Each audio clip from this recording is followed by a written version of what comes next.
I refuse to let Tim Legler start his summer vacation without coming on one more time, ESPN lead NBA analyst. Tim, thank you. I never thought I would say this, that the younger team seemed more tired, and certainly Wemby at the end of most of these games. How much do you think that played a role in all the comebacks that the Knicks had? I think fatigue factored in, Dan. I definitely think that was the case. We commented on it during the broadcast. But I think more than anything, it was an uncertainty and a lack of identity in those moments that determined the games. I really think that was the biggest factor. And experience is a big part. You've got some more veteran players on the Knicks. But for me, it starts with your identity, where you want to go when the game's on the line. The Knicks have no questions whatsoever in that regard. It's going to be Jalen Brunson. He's going to determine it. Everybody plays off of him. And the San Antonio Spurs had moments where they kind of looked around at each other, unsure about what exactly it is that they wanted to do. And I think, look, part of that is Mitch Johnson, also a very young coach going through it for the first time, but he has limitations as a coach if some of his players have some limitations in those moments, and they do. And that is now the next step for this group. They've got their three best players are 22 and under. They've got to look in the mirror and address some of the things that they need to improve and grow upon, so they won't be in that situation anymore where they don't have answers late in games, because that was the difference in the series. Did Victor Wembanyama have a good finals? Yeah, he had a good finals. He didn't have a sensational finals. He wasn't the best player on the floor. They probably needed him to be more often, particularly in the fourth quarters of games. I'm not going to say he didn't have a good finals. I think he did. And I think there were times that he went through stretches where he had dominance, but it was for short bursts more so than sustaining it throughout the 48 minutes. And certainly in those moments that determined this series, that I think is where his biggest challenge comes from. And look, we've talked about it before. He's 7'4". It's not like he can just bring the ball up, operate into the ball screen as the ball handler, or just go ISO from wherever he wants on the floor like most of the elite scorers in this league. It's different for him. Doesn't mean he can't be equally dominant. I just think there's an area of the floor he hasn't mastered yet that he has to, and it's that area from 15 to 20 feet. In that Dirk Nowitzki type, top of the key elbows, jab step, shoot over you, jab step, go by you with one dribble. He doesn't really operate much in that area of the floor. It's either rim runs or he's behind the three-point line a lot. So I think that's the next step in the evolution for Victor Wembanyama, and it'll help him decide games. Let's look at the immediate futures of both of these teams. Start with the Knicks. They're set with their starting five. I don't know if they have any pending free agents, money issues with these guys. So handicap the Knicks going into next season. Yeah, look, I think the Knicks are now, the thing that they've done is they've answered questions that maybe they even had internally about themselves. And look, the path was cleared slightly for them this year with Boston missing Tatum for most of the season. No Halliburton in Indiana. Detroit doesn't have enough shooting. They were exposed for that later. The Cavaliers, we've seen like that mental toughness that you need is lacking. Philly was hurt most of the year. So there were things that went right, and I'm not trying to dismiss or diminish anything the Knicks did, because they played incredible basketball. But they took advantage of the situation, which is what you have to do, because you never know when these opportunities present themselves. So now they look at themselves as champions. They're going to feel differently about themselves and their ability to navigate any situation going into next year. There is no reason to think that the Knicks can't return to the finals, can't have an opportunity to repeat next year. There's no doubt in my mind that they're going to be one of those teams on a very short list of teams that could win a championship next year. And then the Spurs, you've talked about their young players. I mean, you do have the De'Aaron Fox question, because now he's going to be your highest paid player by far. Can you use him differently, maybe? I think you can. And I also think people out there that now want to take it to the extreme and, you got to move him, you got to cut him. You should never see the floor again. That's just not the way the NBA works. The guy's going to make a lot of money. He's still a very good player. There's no doubt he struggled not only in the finals, but during the postseason. I think in general, he took a step back offensively because he could, and he accepted that. But I think that going forward, the future is going to be Stephon Castle and Dylan Harper. There's no question about that. Now, both of those guys need to continue to improve their offensive games because Castle improved his wide open 3-point shooting. I think he was over 40% after the All-Star break. That's still a weakness in Dylan Harper's game. He can make them in rhythm, but the combination of what those guys do offensively and defensively, the pressure they put on you in the paint, address their shooting, continue to improve in that area, that is your backcourt. And for De'Aaron Fox, I almost feel like now he should be a guy he's still going to play 25, 30 minutes a night. Maybe he's the guy that's more anchored to your second unit because I still think he can be an elite scorer a lot of nights. If he's out there more as your combo guard off the bench, that might be a better role for him, but that's a lot of money for a guy coming off the bench. I get it, but the future is Castle and Harper. There's no question about that. This is going to be one of the best backcourts in the NBA. Within the next couple of years, I think Dylan Harper has a chance to be an all-league type of player. That's where you need to go. And it was obvious to me throughout the finals. They were a better team when Dylan Harper was on the floor. Talking to Tim Legler, ESPN lead NBA analyst, trying to explain the Jalen Brunson ability to close. We had somebody call in and say, this is like Mamba mentality. It's Michael Jordan at the end of games. And I once again, we have a rush to judgment. It's recency bias. Yeah, Brunson had a fabulous postseason. Can you start to put him in any other categories here as far as more than just, hey, you won a title and you're a great player? Has he elevated to a different platform for you? He definitely has. And I mean, I don't know that it was going to take this finals run or that finals performance in Game 5.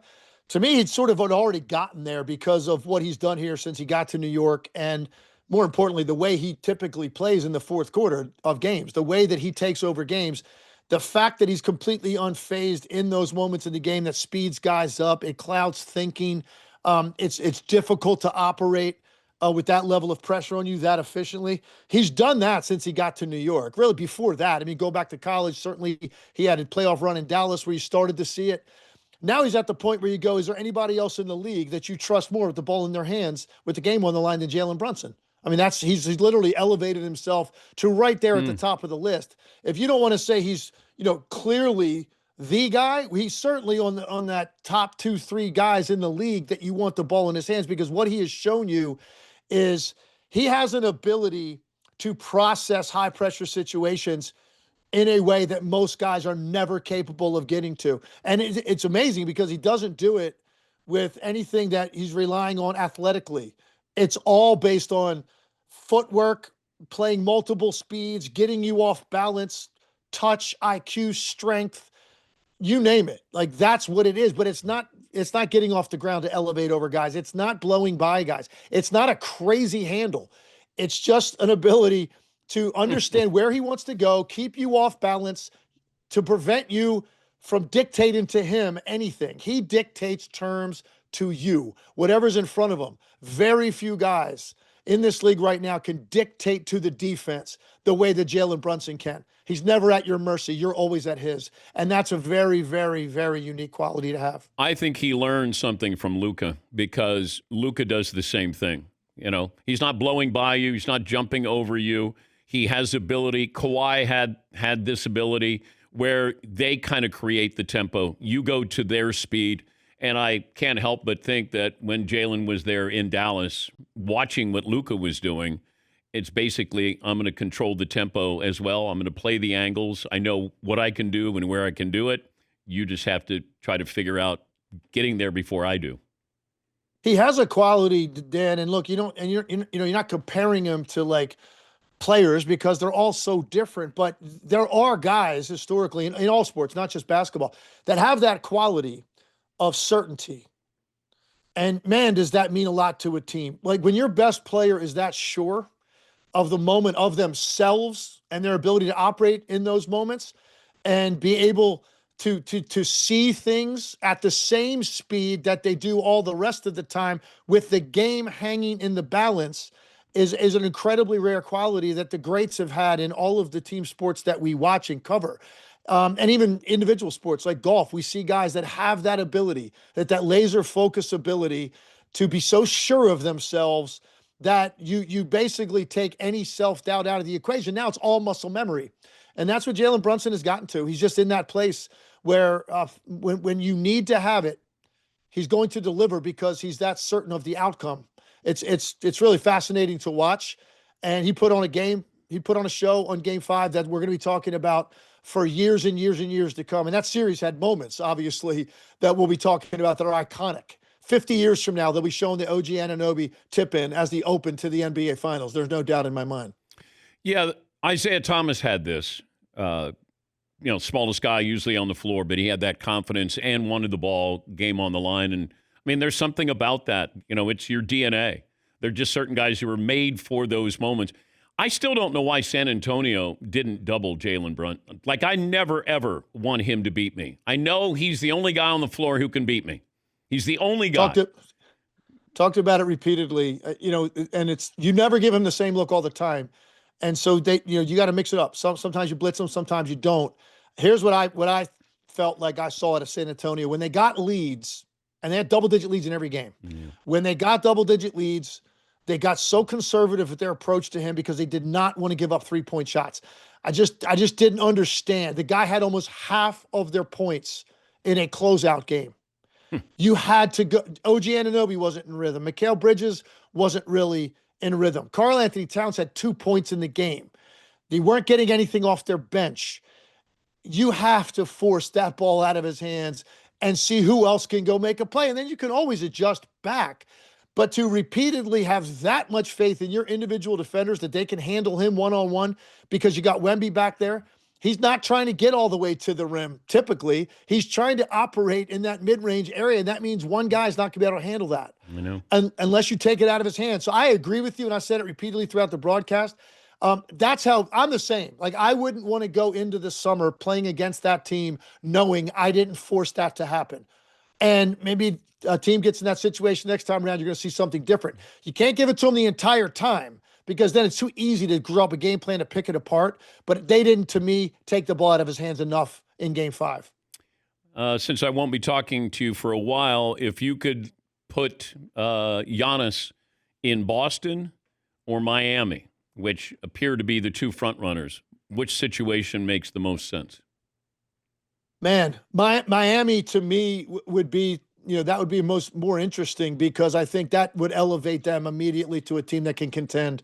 Boston to me is already going to contend. Even if they don't do anything, they're already kind of in that category. So for me to add another team to the mix, that makes it more fascinating to me where Giannis ends up, because that's always a good thing. Just more teams that you look at as relevant that potentially could make a deep run and maybe even get to the finals. Giannis is that kind of tipping point player. Boston's already going to be in that category, even if they don't make a move. I know you like Dylan Harper a lot. If I said you could have Dylan Harper or Cooper Flagg. Oh, man, why would you make me make a decision like that? I want both. Is it that close? Is it that close? Do you like ribeye or sushi? I like both. That's how I would answer that question. Give me the surf and turf. That's the surf and turf. So you're saying, now 3 months ago, if I asked, you're taking Cooper Flagg.